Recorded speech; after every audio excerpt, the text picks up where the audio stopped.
بسم اللہ الرحمن الرحیم نحمده ونصلی علی رسول الکریم اما بعد فاعوذ باللہ من الشیطان الرجیم بسم اللہ الرحمن الرحیم ولا تقتلوا اولادکم خشیۃ املاق او کما قال اللہ تعالی فی کلامہ المجید۔ میرے بھائیوں، محترم بزرگوں، دوستوں، آپ سب کو معلوم ہے یا جو اہل علم حضرات ہیں ان کو میرے جو آیت تلاوت فرمائی ہے اس کو سن کر میری گفتگو کا پورا مضمون کا علم ہو گیا ہوگا کہ آج میں کس عنوان پر بات کرنے جا رہا ہوں۔ اس طرح آپ کو معلوم ہے کہ ملک کے اندر بلکہ پوری دنیا کے اندر ایک جھوٹی سائنسی تحقیقات کی بنا پر پورا ایک ابھیان چلایا جا رہا ہے کہ ہم دو ہمارے دو، اور جسے ہندی میں کہا جاتا ہے جن سنکھیا نینترن قانون، پاپولیشن کنٹرول قانون۔ مطلب اب بچے دو ہی پیدا کیے جائیں گے، ہم دو ہمارے دو، اور دو بچوں کے پیدا کرنے پر ترغیب دی جاتی ہے اور نسل بندی کا باقاعدہ شیور لگا کر اس کا خوب چرچا کیا جاتا ہے، اس کو عام کرنے کی کوششیں جاری ہے۔ نسل بندی کرنے والے کو، کروانے والے کو انعام دیا جاتا ہے۔ لیکن اسلام چونکہ وسعت نظری اسلام کے اندر اونچی اور لمبی سوچ رکھتا ہے، مثبت سوچ رکھتا ہے، تو اسلام کا کیا نظریہ ہے اس تعلق سے کہ جن سنکھیا نینترن قانون، یعنی اب دو ہی بچوں کو جانا جائے گا، اور چونکہ ابھی ملک کے اندر کوئی قانون تو نہیں ہے لیکن اس کے لیے باقاعدہ ابھیان چلایا جاتا ہے۔ اس طرح بھی ہندوستان کے ایک صوبے اتر پردیش کے اندر وہاں کے وزیر اعلیٰ کی جانب سے قانون نافذ کیا جانے والا ہے جس کی خوب افواہیں اڑ رہی ہیں کہ ہم دو ہمارے دو جن سنکھیا نینترن قانون، یعنی جس کے دو بچے ہوں گے اس کو سرکاری ملازمت کے اندر، سرکاری یوجناؤں کے اندر، سرکاری سویدھاؤں کے اندر اس کو مدد دی جائے گی، اور جس کے دو سے زیادہ بچے ہوں گے اس کو مثلاً ایک گھر کے اندر 4 لوگوں کو سے زیادہ اگر کوئی ہوگا تو اس گھر میں راشن نہیں دیا جائے گا، اس کو سرکاری نوکری نہیں دی جائے گی۔ ہمیں لگتا ہے کہ یہ قانون جو لانا، یہ ودھیک پاس کرنا، یہ بربنائے تعصب ہے، تعصب کی بنا پر ایک قوم کو ٹارگٹ کرنے کے لیے۔ ایسا ہم کو اندر سے اگر گہری سوچ ڈالتے ہیں تو ایسا لگتا ہے۔ اسلام کا کیا نظریہ ہے؟ اگر ہم اسلام کے نظر کو دیکھتے ہیں تو ہم قرآن پاک کا اگر مطالعہ کرتے ہیں تو ہمیں معلوم ہوتا ہے کہ انسان کی تخلیق، انسان کو بنانے کا جو کام ہے وہ اللہ رب العزت جو رب العالمین ہے، جو اس دنیا کے حقیقی رب ہیں، ان کی سب سے عظیم پروجیکٹ ہے، سب سے بڑی تخلیق ہے۔ اس طرح ہم اللہ تبارک و تعالیٰ چاند ستاروں کے بارے میں، سورج کے بارے میں، کائنات کے بارے میں جب اس کے بنانے کی آیت تلاوت بیان فرماتے ہیں تو قرآن میں کچھ اس طرح ہے کہ ان ربکم اللہ الذی خلق السماوات والارض فی 6 ایام ثم استوى علی العرش یغشی اللیل النہار یطلبہ حثیثا والشمس والقمر والنجوم مسخرات بامر الا له الخلق والامر تبارک اللہ رب العالمین۔ کہ اللہ رب العزت جب کائنات کا نظام بیان فرمایا تو آخری میں اللہ کی صفت بیان کرتے ہیں، تبارک اللہ رب العالمین، بابرکت وہ ذات جو دونوں جہانوں کی رب ہے۔ لیکن جب انسانوں کی تخلیق کی بات آتی ہے، جب اللہ نے انسانوں کی پیدائش کا، انسانوں کی تخلیق کا، انسانی پروجیکٹوں کو ذکر کیا، وہاں کیا فرمایا؟ وَلَقَدْ خَلَقْنَا الْإِنسَانَ مِنْ سُلَالَةٍ مِّن طِينٍ، کہ اللہ تبارک و تعالیٰ نے انسان کو، مفہومی ترجمہ بتا رہا ہوں، مٹی سے اٹھایا، ثُمَّ جَعَلْنَاهُ نُطْفَةً فِي قَرَارٍ مَّكِينٍ، پھر اس مٹی کو ایک ماں کے پیٹ میں ٹھہرایا، ثُمَّ خَلَقْنَا النُّطْفَةَ عَلَقَةً، ماں کے پیٹ میں ٹھہرا، نطفہ بنا، نطفے سے علقہ اس کو جوک بنایا، ثُمَّ خَلَقْنَا النُّطْفَةَ عَلَقَةً فَخَلَقْنَا الْعَلَقَةَ مُضْغَةً، اس کو لتھڑا بنایا، فَخَلَقْنَا الْمُضْغَةَ عِظَامًا، پھر اس لتھڑے کے اندر گوشت پھڑایا، فَكَسَوْنَا الْعِظَامَ لَحْمًا، پھر اس عظام ہڈی بنایا، پھر ہڈی کے اوپر فَكَسَوْنَا الْعِظَامَ لَحْمًا، گوشت کو پھرایا، ثُمَّ أَنشَأْنَاهُ خَلْقًا آخَرَ فَتَبَارَكَ اللَّهُ أَحْسَنُ الْخَالِقِينَ۔ تو اللہ نے یہاں پر جب انسانی تخلیق کی بات فرمائی تو فرمایا بابرکت وہ ذات جو بہتر پیدا کرنے والی ہے۔ کیا خوبصورت اللہ کا نظام ہے۔ انسانی پروجیکٹ کے لیے اللہ نے احسن الخالقین صفت بنائی کہ اللہ بہتر پیدا کرنے والے ہیں۔ تو انسانی تخلیق کو اللہ نے انسان کو اشرف المخلوقات بھی قرار دیا ہے، اس لیے اسلام نے انسانوں کی تکریم فرمائی، تعظیم فرمائی، اور انسانوں کو ایسی عبادات اور ایسے اعمال دیے گئے جس سے اس کی شان انسانیت نہ گھٹ جائے۔ اسی طرح اللہ تبارک و تعالیٰ نے بچوں کو یا آنے والی اولادوں کو فقر و فاقہ کے ڈر سے، پاپولیشن کے اوپر نئے اندیشے اور خوف کر کہ کھانے کی اشیاء کم ہو جائے گی، پانی پینے کے وسائل کم ہو جائیں گے، اس کے علاوہ ملک کے اندر بے روزگاری آ جائے گی، بھوک مری آ جائے گی، اس ڈر سے اولادوں کو مارنا، قتل کرنا اسلام میں اس کو حرام کہا گیا ہے۔ قرآن نے فرمایا وَلَا تَقْتُلُوا أَوْلَادَكُمْ خشیت املاق کہ اپنی اولادوں کو فقر و فاقہ کے ڈر سے قتل مت کرو کہ اللہ تبارک و تعالیٰ تم کو بھی کھلائیں گے اور اس کو بھی کھلائیں گے. لیکن یہ قانون لانا یہ کسی سائنسی تحقیق کی بنا پر کی کہ اس کی بھی ایک اصل اور وجود ہے, اس کی باقاعدہ پوری تحقیق ہے. انشاءاللہ آئندہ والی قسط کے اندر مکمل بیان کی جائے گی کہ مالتھس نامی ایک پاپولیشن کا بہت ماہر معیشت سائنٹسٹ تھا. اس کا نظریہ تھا کہ NSA on the principle of population, اس کے اوپر ایک نظریہ تھا. اس کا ایک نظریہ تھا مالتھس کا کہ آنے والے 100 سالوں کے بعد بڑھتی ہوئی پاپولیشن, بڑھتی ہوئی جن سنکھیا کی وجہ سے ایسے حالات پیدا ہو جائیں گے کہ کھانے کی چیزیں کم ہو جائیں گی, پانی کے وسائل کم ہو جائیں گے, اور ایسے حالات پیدا ہو جائیں گے کہ لوگ آپس میں جنگ کریں گے, لڑائیاں کریں گے, آپس میں خونی جنگیں چلے گی. پھر زمانہ سدھرے گا, پھر 100 سال بعد ایسا زمانہ آئے گا. لیکن مالتھس کے اس نظریے کو آج 100 سال یا 150 سال ہو گئے. تقریباً 19ویں صدی کے اندر اس نے نظریہ پیش کیا تھا جس سے ڈر کر اور خوف پا کر پورے یورپ کے اندر ایک خوف کا ماحول پیدا ہو گیا تھا. تو ایک تو آج ہم خود دیکھ رہے ہیں کہ 100 یا 150 سال ہو گئے, اس کا نظریہ بالکل جھوٹا ثابت ہو گیا. دنیا کی آبادی کئی سو گنا بڑھ چکے, لیکن ایسا کوئی حالات ابھی کہ کھانے کی وجہ سے تو مالتھس کا یہ نظریہ ایک تو ہم نے خود دیکھ کر باطل کر دیا, ایک دوسرے سائنٹسٹ نے آ کر باقاعدہ دوسرے لوگوں نے اس کے نظریے کو باطل کیا کہ مالتھس فالس پروفیٹ, مطلب مالتھس ایک جھوٹا آدمی ہے, اس کا نظریہ بالکل جھوٹا ہے, جھوٹا ثابت ہو گیا ہے. لیکن ہم چونکہ اس نظریے پر کہ اسلام نے تو کہہ دیا ہے کہ بچوں کو فقر و فاقہ کے ڈر سے قتل نہ کیا جائے, اور اللہ کے رسول صلی اللہ علیہ وسلم کی حدیث ہے کہ زیادہ بچے دینے والی عورت سے شادی کرو. اللہ کے رسول صلی اللہ علیہ وسلم کل میدان محشر کے اندر, آخرت کے اندر اپنی امت کی بڑھتی ہوئی کثرت کو دیکھ کر خوش ہوں گے. اسلام نے بچوں کو بڑھانے پر, نسل کو بڑھانے پر زور دیا ہے, پابندی ہے, کیونکہ اسلام کے اندر وسعت نظری ہے. اور اسلام نے اس بات سے کہ فقر و فاقہ کا ڈر ہو, اسلام کی بنیاد غیب کے اوپر رکھ کر کہ ہمیں ایمان لانا ہے اللہ پر, اس کو ہم نے دیکھا نہیں, اللہ کی شریعت پر, اس کے قانون پر ایمان لانا ہے, ایمان بالغیب لانا ہے. کیونکہ اسلام جب ہم لے آتے ہیں, اسلام چونکہ اس دنیا کا سچا مذہب ہے, اس کو لے آنے کے بعد ہمارے سارے عقائد, جھوٹی باتیں سب نکل جاتی ہیں. پھر فقر اس وقت ہمیں معلوم ہو جاتا ہے کہ کھلانے والی پلانے والی ذات سب اللہ کی ہے, اسباب اختیار کرنا ہمارے بس میں ہے. لہٰذا یہ بول کر بچوں کو کہ ہمارے بچے آئیں گے تو معاشرے کے اندر بھوک مری آ جائے گی, اس اعتبار سے بچوں کو ختم کر دینا, اب دو بچوں پر اتفاق کرنا, یہ بالکل سے ثابت نہیں ہوتا. کیونکہ اسلام حقیقی مذہب ہے, اسلام فطرت کے موافق ہے, اسلام ہر بات کی سچائی کو جانتا ہے. دنیا پروپیگنڈے کر ماحول بنا کر اسلام کے خلاف اسلام کو بدنام کرنا چاہتی ہے. 3 طلاق پر بھی اسلام کو بدنام کیا گیا, 4 شادیوں پر بھی اسلام کو بدنام کیا گیا, ہر جگہ سے اسلام کو بدنام کیا گیا. لیکن اسلام اپنی خوبصورتی کی وجہ سے, اپنے حسن و جمال کی وجہ سے آج ان کے نظریات سے کبھی نہ دب کر ایک نہ ایک دن ان کے ذہن و دماغ میں اسلام جیت ہی جاتا ہے. سائنس کو لا کر کتنا قرآن کو دبایا گیا, لیکن قرآن ہمیشہ جیتتا ہی رہا ہے, فتح یاب ہی رہا ہے. لہذا اسلام نے ایمان بالغیب لا کر ہمارے ساری خوف دور کر دیا ہے. اس لیے کہا جاتا ہے معاشرے میں کہ مسلمان بے خوف ہوتا ہے, ڈرتا نہیں, کیونکہ اس کو صرف ڈرنا, اس کے امیدیں لگانا صرف اللہ ہی سے ہوتا ہے. اور یہ جو اب اس کے اوپر آتے ہیں کہ اللہ تبارک و تعالیٰ نے جو زور دیا ہے اللہ کے رسول صلی اللہ علیہ وسلم نے کہ زیادہ عورت پر, یہ چیزیں فطرت کے موافق ہیں. اور آپ جو کرنے جا رہے ہیں, نینترن کریں گے, قانون بنائیں گے, اس سے آپ فطرت کے ساتھ بغاوت کریں گے. اور جب بھی فطرت کے ساتھ بغاوت ہوگی تو معاشرے کے اندر بگاڑ آئے گا, معاشرہ بگڑے گا, فساد برپا ہوگا. پھر اس کے ذمہ داری, اس کے تباہی کے ذمہ دار آپ خود ہوں گے. کہ آپ بڑی دلائل, اس پر بڑے دلائل موجود ہیں, لیکن ہم بڑے دلائل آپ کو نہیں دے سکتے کیونکہ آپ کو سمجھ میں نہیں آتے. اس لیے ہم چھوٹے موٹے دلائل جو ہم خود دیکھ کر محسوس کر سکتے ہیں کہ یہ چیز کیا ہے. دیکھیے کہ اگر 2 بچوں پر ہی اکتفا کیا جائے گا تو سب سے بڑی چیز ہوتی ہے گھروں کے اندر چین و سکون. بڑے سے بڑا امیر آدمی بھی, اس کے بعد کتنی بھی دولت ہو, اپنی دولت سے وہ چین و سکون کو نہیں کما سکتا, چین و سکون کو حاصل نہیں کر سکتا. بڑے سے بڑے امیروں سے پوچھ لیجئے, باقاعدہ واقعات موجود ہیں کہ ان کے پاس چین و سکون نہیں ہے. لیکن چین و سکون اللہ نے, اسلام نے رکھا ہے, اسلام کی خوبصورتی میں رکھا ہے. اب اتنے بڑے محلات ہیں, اتنے بڑے گھر ہیں, بڑے بنگلے ہیں. سوچئے وہاں پر 2 ماں باپ ہیں اور دو اولادیں بس صرف. اب اتنے بڑے گھر کے اندر ایک دم بے چینی کا ماحول ہے, مردار سا گھر ہے, گھر شمشان اور قبرستان بنا ہوا ہے, خاموش و سناٹا گھر ہے.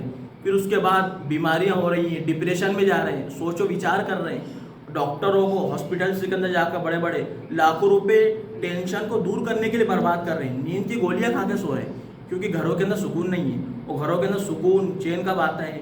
جیسے ہم خود پرانے زمانے ہم اسلام کو چھوڑ کر اگر پرانے ہندوستان کی طرف جائیں جو ہمارے دیہاتوں کے اندر ہے، اور میں ایسا نہیں کہ صرف مسلمان ہی بچے پیدا کرتا ہے، بلکہ ابھی جو نظریات سامنے آئے ہیں اس کے قانون کے نکلنے کی جو تحقیقات سامنے آئی ہے کہ ہندوستان کے اندر دوسرے مذاہب کے مسلمانوں سے زیادہ بچے ہیں، مسلمانوں سے زیادہ بچے پیدا کرتے ہیں. اس لیے ہم آپ کو ادھر لے آنا چاہتے ہیں، کیونکہ اسلام حقیقی مذہب ہے. اس لیے اسلام کا اس وقت مثبت نظریہ بھی ضروری ہے، اس لیے ہم اس کو پیش کر رہے ہیں. دیکھیے کہ وہاں کتنے 9 بچے جیسے 8 بچے رہتے ہیں.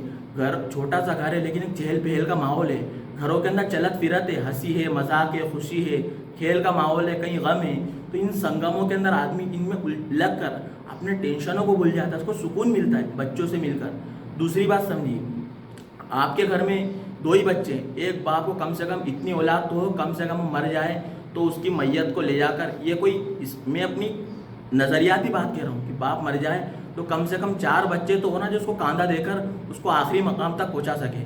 نہ لاک ڈاؤن کے اندر دیکھ لیجیے آپ کی لاشیں جلائی جا رہی ہیں، آپ کی لاشیں پھینکی جا رہی ہیں، ندی نالوں کے اندر بہائی جا رہی ہیں، کوئی اٹھانے والا نہیں ہے. ٹھیک ہے، ایک بات یہ ہوئی، 4 آپ نے 2 ہی بچے پیدا کرے، ہو سکا 2 ہی بے وفا نکل گئے، 2 ہی آپ کو چھوڑ کے چلے گئے، تو بڑھاپے کا سہارا کیا ہوگا؟ کم سے کم 4 بچے ہوں، 5 بچے ہوں، تو ایک بچہ تو سلیقے مند ہوگا، ایک بچہ تو نیک صالح ہوگا جو بڑھاپے میں آپ کا سہارا بنے گا. ورنہ لاکھوں کروڑوں دے کر آپ ہزاروں خادم اکٹھا کر لیں لیکن اولاد کے پاؤں دبانے کا جو سکون ہے آپ نہیں حاصل کر سکتے. دوسری بات، آپ چلے گئے، 2 ہی بچے ہیں آپ کے مرنے سے پہلے 2 ہی بچے مر گئے، تو آپ کی وراثت کا، آپ کی زمین و جائیداد کا، آپ کی عزت کا، آپ کے جو بنائے ہوئے کام ہے اس کو آگے چلانے والے کا ذمہ دار کون ہوگا؟ آپ کوئی ٹرسٹ چلا رہے ہیں، کوئی بزنس چلا رہے ہیں، آپ کے دنیا سے چلے جانے سے پہلے پھر آپ اسی ٹینشن میں چلے جاؤ گے دنیا سے کہ میں جا رہا ہوں، میری زمین کون سنبھالے گا، خاندان کو کون دیکھے گا. تیسری ایک بات اور، ایک الگ بات پہ غور کریے. اگر مثال کے طور پر اس دنیا کے اندر بھرون ہتیا، لڑکیوں پر اتیاچار، ان کو پیدا ہوتے سے مار دینا، جیسے کہ اللہ کے رسول صلی اللہ علیہ وسلم کے زمانے میں بھی تھا، اس وقت اسلام آیا اور اسلام نے اس کو ختم کیا. لڑکیوں پر ظلم، اور آج بہت بے حساب ظلم ہو رہا ہے لڑکیوں پر، اور حکومت کے دوارا تنظیم چلائی جاتی ہے، بیٹی بچاؤ ابھیان، بیٹی پڑھاؤ، بیٹی بچاؤ، بیٹیوں کے لیے رعایتیں دی جاتی ہیں. لیکن مان لیجئے کہ آپ کے گھر، لیکن لڑکیوں سے ابھی اتنی محبت لوگوں کو پیدا نہیں ہوئی ہے. یہ حقیقت ہے ملک کی، لوگ لڑکا ہی چاہتے ہیں آج بھی. تو اگر اس کو 2 ہی لڑکی پیدا ہوئی، پھر لڑکی پیدا ہوئی، اور لڑکا پیدا ہی نہیں ہو رہا ہے، تو الٹرا ساؤنڈ کرا کے معلوم پڑے گا لڑکی ہے، تو اس کو گولی دے کر ختم کر دیا جائے گا. تو لڑکیوں کے ساتھ پیٹ کے اندر ہی اتیاچار شروع ہو جائے گا. یا مان لیجئے کہ اب لڑکے پیدا ہو رہے ہیں معاشرے کے اندر، لڑکیاں آ ہی نہیں رہی ہیں، تو اس کے ذریعے جو آپ بے حیائی کو ختم کرنا چاہتے ہیں، دشکرم کو، بلاತ್ಕಾರ کو، تو پھر بڑھے گا کہ یا تو مردوں کی تعداد زیادہ ہو جائے گی، لڑکیاں ختم ہو جائے گی. تو جو انسانی فطرت ہے، اس کی خواہش ہے، وہ کس سے پوری کرے گا؟ یا تو مرد سے پوری کرے گا، یا ایک لڑکی پر حیوان بھر کر 4 5 ٹوٹیں گے. تو زنا کا عموم ہوگا، اس سے زنا کا عموم ہوگا. یہ چھوٹی چھوٹی باریک باتیں، یہ تو میں اپنی نظریات آس پاس کی دیکھی ہوئی چیزیں سے بتا رہا ہوں کہ سوچیے، کیونکہ اسلام کا مثبت نظریہ ہے، ہم کو خود سوچنا ہے کہ ایسا ہوگا تو کیا ہوگا. یا تو 2 ہی لڑکی پیدا ہوئے آپ کے گھر میں، یا مان لیجیے آپ لڑکے سے محبت بھی کرتے ہیں، 2 ہی لڑکی پیدا ہوئی، پھر آپ لڑکے سے جو امید لگاتے ہیں وہ لڑکا کیسے لائے گا؟ آپ نے 2 بچوں کے بعد تو پابندی لگا دی کہ وہ لڑکا جو آپ کے کام آتا ہے وہ کام کون کرے گا. اس لیے اسلام نے اس پر زور نہیں دیا ہے، بلکہ کھلانے پلانے کے ساری ذمہ داری اللہ پر چھوڑی، ہمیں اسباب اختیار کرنا ہے، انہیں تجارت کے طریقے سکھانا ہے، معاشرت کے طریقے سکھانا ہے. بلکہ آپ اس کو دور کرنے کے لیے کہ بھیا اولاد کو پیدا کر جو آج کل صرف مسلم معاشرہ نہیں، پورے ہندوستان کی بات کیجیے کہ اولاد کو پیدا کر اگر سنبھل نہیں رہے تو یہ ایجوکیشن اور علم کی کمی ہے، شکشا کی کمی ہے. آپ ان میں شکشا کو دے دیجئے. جب 9 10 بچے ہونے کے باوجود ماں اچھے سے تربیت کرے گی، پالے گی، تو اس سے ملک کا نفع ہونے والا ہے. اور ایک بات اور غور کیجیے، چین کی پاپولیشن ہم سے کہیں زیادہ ہے، لیکن چینی چیزوں کی ہماری مارکیٹ کے اندر کتنی بھرمار ہے، کیونکہ چین کے اندر افراد کے زیادہ ہونے کی وجہ سے، لوگوں کے زیادہ ہونے کی وجہ سے وہاں پر بھوک مری تو کبھی آئی نہیں، وہاں تو کبھی پانی ختم ہوا نہیں، وہاں تو کبھی کھانے اور پانی پر جنگ چھڑی نہیں، بلکہ وہاں سے نئے جواہر، نئے ہنر پھوٹ کے آتے ہیں. ہمارے مارکیٹ کے اندر اس کا بڑا اثر ہے. نئے چائنا کی چیزیں پسند کیا جاتا ہے، بچے لیتے ہیں، کیوں؟ نئی چیزیں چائنا والے لا رہے ہیں. جو چیزیں دوسری جگہ پر برانڈیڈ 20,000 کی دے رہی، وہ چائنا والے 5,000 کے اندر، 6,000 کے اندر بچے بنا کر دے رہے ہیں. بچے ہنر مند ہیں وہاں پر. تو افراد کے زیادہ ہونے سے ملک کے اندر ہنر آئے گا، ہنر مندی آئے گی، کہیں فقر و فاقہ تو ہوا نہیں. اور اس کے علاوہ چھوٹے موٹے دیش دیکھ رہی تھی، نیپال ہے، بھوٹان ہے. اگر آبادی کی وجہ سے ملک کی ترقی ہوتی، ملک بڑھتا ہوتا آبادی کی وجہ سے، تو آج نیپال، بھوٹان، چھوٹے چھوٹے آسٹریلیا، چھوٹے چھوٹے دیش ہم سے کئی زیادہ آگے ہوتے. لیکن آج ہمارا ہندوستان دیکھ لیجیے، پوری دنیا کے اندر اس کا ایک نام ہے، اس کا چرچا ہے. یہاں پر بڑے بڑے علم والے، بڑے بڑے ہنر والے، بڑے بڑے سائنٹسٹ بھی پیدا ہوئے اس ملک کے اندر. تو اس ملک کی پاپولیشن سے اگر اس کو نقصان ہوتا، جن سنکھیا سے نقصان ہوتا، تو یہ ملک تو تباہ ہو جاتا. جتنے یہاں سے نئے نئے جوان، کیونکہ 10 بچے ہیں. اب ہر آدمی، اور ایک بات اور سوچیے کہ اگر آپ کے 2 ہی لڑکے ہیں، اب ہر آدمی سوچتا ہے کہ اکثر دیکھو فیلڈ تو انجینئر کی اختیار کی جاتی ہے، ڈاکٹر کی اختیار کی جاتی ہے. اب ہر باپ یہ سوچے کہ میرا بچہ ڈاکٹر بن جائے، میرا بچہ انجینئر بن جائے. تو پھر ملٹری میں کون جائے گا؟ پولیس میں کون جائے گا؟ سیاست میں کون جائے گا؟ پولیٹکس کون کرے گا؟ ملک کے دوسرے کام کون سنبھالے گا؟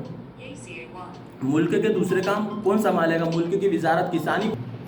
پھر ملٹری میں کون جائے گا؟ ادھر کون جائے گا؟ زیادہ بچے ہوں گے تو زیادہ ہنر سوجیں گے، ادھر جائے گا. اور دوسری بات یہ ہے، جو کسی بھی چیز کی طاقت، سب سے بڑی ملک کی طاقت ہماری ملٹری. ملک کی حفاظت بہت بڑا مسئلہ ہے. ملک کی چیز کی طاقت وہاں دیکھی جاتی ہے کہ وہاں پر پہلے اتنے افراد جتنے اس میں داخل ہو چکے ہیں، جس میں ان کا اندر ہو چکے ہیں، انٹر ہو چکے ہیں، اتنے ہی ہمارے پاس باہر بچے ہیں. جتنی ملٹری ہماری سلیکٹ ہو چکی ہے، اس سے زیادہ، اس سے دگنا لڑکے، تگنا لڑکے بچے ہمارے ملٹری میں جانے کے لیے تیار ہوں. تو ہماری ملک کی طاقت کو بھی طاقت ملتی ہے کہ نہیں، ہمارے بعد بھی کوئی ہے. مثال کے طور پہ ہماری انڈین کرکٹ ٹیم لے لیجیے کہ ہماری ایک ٹیم ابھی انگلینڈ گئی ہے کھیلنے، اور اس کے علاوہ ہماری کرکٹ نمبر 1 انڈیا ٹیم پہ آ چکی تھی. ہمارے پلیئرز اچھے اچھے ہیں، وراٹ کوہلی ہیں، دوسرے پلیئرس ہیں.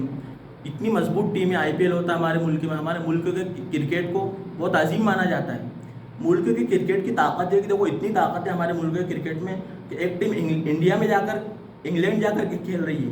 دوسری ٹیم والی ٹیم کے بڑے بڑے کھلاڑی جو ٹیسٹ میچ ہے، ورلڈ ٹیسٹ چیمپئن شپ کی سیریز کھیلنے گئی تھی، تو اسی کے مقابل میں دوسری بی ٹیم بنا کر شری لنکا بھیج دیا گیا. کیوں؟ اس سے ملک کی طاقت. اور اتنی طاقت باقی ہے کہ انڈیا 2 بلکہ 3 بلکہ میں کہتا ہوں 4 ٹیم بن سکتی ہے انڈیا کے اندر، بھی اچھے اچھے کھلاڑی، وہ سب میں جیتنے کی صلاحیت ہے. تو یہ بچے زیادہ ہیں، افراد زیادہ، اور ٹیلنٹ بکھر کے آ رہا ہے، نکھر کے آ رہا ہے. اور اگر اسی طرح ملٹری کے اندر اتنے بچے ہونا، اب ہر 2 بچے پیدا کریں گے، تو آج ہی نہیں، آج سے 10 سال بعد، 15 سال آپ کی اس طرف نظر نہیں گئی کہ اس طرف بھی ذرا سوچیے کہ ہماری ملک کی بحالی کا کیا حل ہوگا. اس وقت کیسے ہنر نکھر کر آئے گا، کیسی چیزیں نکھر کر آئے گی. تو ہمارے ملک کی ملٹری طاقت، ایجوکیشن کے اندر، ہم معاشرت کے اندر، کسانی کے ہر اعتبار سے پریشان ہوں گے. اس لیے بچوں کا ہونا، اور ہم کسی کو روک نہیں سکتے. جس طرح ہمیں دنیا میں آنے کا حق ہے، ہمارے ذریعے جو بچے پیدا ہو رہے ہیں انہیں بھی دنیا میں آنے کا حق ہے. اسلام کے ایک گیانی اللہ والے کی طرف پاس ایک آدمی گیا، کہا حضرت میرے 2 بچے ہو گئے ہیں، میں اب نسل بندی کروانا چاہتا ہوں. فرمایا کیوں؟ کہا کہ مجھے ڈر ہے، کہ خوف ہے کہ میرے گھر کہیں رزق کی تنگی نہ ہو جائے، بچوں کو پالوں گا کیسے. تو حضرت نے ایک سخت جملہ فرمایا کہ ابھی تک جو بچے آئے ان کو اور تجھ کو تیرا باپ نے پالا کیا؟ مطلب کھلانے والا اللہ ہے. اگر اللہ نہیں چاہتا تو کیسے کھاتے تم؟ تو آیا، تمہاری ابا کی کتنی اولادیں. اور آج جو قانون بنانے والے ہیں، قانون آج جو بنانے والے، وہ خود اپنے باپ کی، اپنے ماں باپ کی 3ری 4تھی اولادیں، 8 9 اولادیں. اس کے علاوہ فطرت سے اگر بغاوت، اگر کہنے کا مطلب یہ ہے کہ فطرت سے اگر بغاوت ہوگی تو معاشرے کا انتشار ہوگا، اختلاف ہوگا، اور آپ کی دلیلیں ہر وقت ہنسی مذاق کا سامان بنیں گی. اب یہ قانون لانے کی افواہیں اڑی تھی، میڈیا میں خبر چلی تھی کہ اس دن خبر آئی کہ UP کے اندر ایک اسپتال کے اندر ایک عورت نے 4 بچوں کو جنم دیا. تو کیا پاپولیشن کے بڑھنے کے ڈر سے یا اس کو رزق کی تنگی کی وجہ سے ان معصوم بچوں کو مار دیا جائے؟ اس کے دوسرے دن ایک ماں نے شاید 3 یا 5 بچوں کو جنم دیا، کیا انہیں مار دیا جائے؟ کہ پہلا بچہ سنگل ہوا، دوسرا بچہ جڑوا ہوئے، کیا انہیں مار دیا جائے گا؟ اس سے اتیاچار بڑھے گا. تو آپ دیکھ لیجئے کہ ہمارے ملک میں ہنر کم ہوں گے، گھروں کا سکون چھینے گا. یہ چھوٹی موٹی دلیل ہے، گھروں کا سکون چھینے گا. باپ کی ذمہ داریاں سنبھالنے والے کم ہوں گے. ملک کی معیشت کی وجہ سے ملک کی جو خوبصورتی ہے، ہماری ملٹری ہے، دوسری طاقتیں ہیں، وہ کم ہوگی. اس کے علاوہ جن سنکھیا سے زنا عام ہوگا، بلاತ್ಕಾರ، دشکرم عام ہوں گے، برائیاں پھیلے گی. یہ فطرت سے بغاوت کرنے کا نتیجہ ہے. اس لیے اسلام کا ایک مثبت نظریہ ہے کہ انہیں نہ مارا جائے، بلکہ آج کے معاشرے کے اندر اگر آپ ملک کی بھوک مری کی وجہ سے، پیاس کی وجہ سے بچوں کو یہ قانون لا رہے ہیں، آپ کی سوچ ہے. تو اور آپ، ہمیں معلوم ہے کہ سائنسی بنیاد پر آپ یہ سوچ لا رہے ہیں، تو ان سائنسی نظریات تو کئی سال پہلے باطل ہو چکے ہیں. اور اگر اب ایک چھوٹی سی دلیل اور دیتا چلوں آپ کو، اگر آپ بھوک مری کی وجہ سے قانون لا رہے ہیں، تو ملک کے اندر ہر سال ہم دیکھیں تو کسان بھاؤ کم ہونے کی وجہ سے لاکھوں کلو ٹماٹر پھینک دے رہے سڑکوں پر، لاکھوں کلو پیاز اسی پھینکی جا رہی ہے. جتنی اولاد اللہ جتنی نسل بڑھاتا ہے اتنا رزق کی فراوانی پیدا کرتا ہے. پہلے ملک میں پانی کی کتنی قلت تھی, لوگ گھڑوں میں بھر کے رکھتے تھے, لوگ کہاں دور دور سے پانی ہر گھر کے اندر بورنگیں چالو ہے, پھر بھی پانی کی اتنی فراوانی ہے, پانی کا اتنا استعمال ہے ہمارے ملک میں. ہر وقت ہزاروں ٹن گیہوں کی اتنی وہ قیمت گڑ گئی ہے کہ سرکار اس کو 1-2 کلو میں بیچ رہی ہے گیہوں کو. چاول اتنے زیادہ ہو گئے جانوروں کے علاج, جو مکہ آٹا ہزاروں لاکھوں کلو پیدا ہو رہے ہیں, ملک میں سے برباد پھینکے جا رہے ہیں. تو بتائیے اگر بھوک مری آتی, پیاس مری آتی, تو آج ہم کو پانی بہت مہنگا ملنا چاہیے, بہت پانی سونے کی قیمت میں ہونا چاہیے ہمارے ملک ہندوستان کے اندر. تو اور گیہوں اناج باجرہ اس کے لیے تو بھوک مری قتل کے حالات ہو جانے چاہیے مالتس کے نظریے کے مطابق, لیکن ایسا تو ہوا ہی نہیں. ہزاروں لاکھوں ایسے ہی پھینکے جا رہے, ٹنوں سے پھینکے جا رہے ہیں, دودھ بہایا جا رہا ہے, ایسا تیل بہایا جا رہا ہے. اس کی طرف نظر, اس لیے آپ سوچئے سمجھیے, تعصب کی بنا پر اگر آپ قانون لائیں گے تو ہم سب انسان ہیں, فطرت سے بغاوت ہوگی. اللہ نے اسلام کو فطرت کے موافق بنایا ہے, اس لیے ہر قانون کو بنانے سے پہلے اسلام کا ضرور مطالعہ کر لیا, کیونکہ اسلام ہی سچی رہنمائی ہے, قرآن کے اندر ہی سچی رہبری ہے. قرآن ہی ہمارا سچا متر دوست ہے جو ہمیں حقیقی راستہ تک پہنچا سکتا ہے. اس کی رہنمائی ضرور لے لیجیے تاکہ ہمارا معاشرہ, ہمارا سماج, ہمارا ملک, ہمارا خوبصورت سا ملک ہندوستان تباہی سے, فساد سے, آنے والے برے حالات سے بچ جائے. ہم مہیلائیں محفوظ رہے, بچے محفوظ رہے, نوجوان محفوظ رہے, ملک کے اندر نیا نیا ہنر نکھر کر آئے, اور ملک کے اندر بے چینی, بے روزگاری, اس کو دوسرے طریقے سے شکشا کے ذریعے نئے چیزیں لا کر اس کو سوچ کر ختم کیا جائے. اللہ تبارک و تعالی ہم سب کو صحیح سوچ و فکر نصیب فرمائے. وآخر دعوانا الحمدللہ رب العالمین.